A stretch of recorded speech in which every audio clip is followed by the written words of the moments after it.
Militer Rusia memperbarui informasi operasi militer khusus di Ukraina dalam 24 jam terakhir 31 Juli.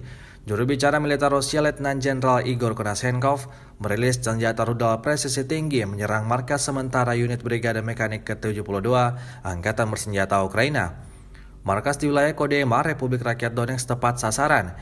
Hingga 50 tentara, 2 howitzer MSTAB, dan 10 peralatan militer dihancurkan, kata Igor Konashenkov. Pertahanan udara Rusia juga menembak jatuh 5 kendaraan udara tak berawak Ukraina di dekat Ternovaya, Prishep, Semenovka, Yakovenkovo, dan Petropavlovka di wilayah Kharkov. Secara total 261 pesawat Ukraina dan 145 helikopter, 1.649 kendaraan udara tak berawak dieliminir sejak awal operasi 24 Februari lalu.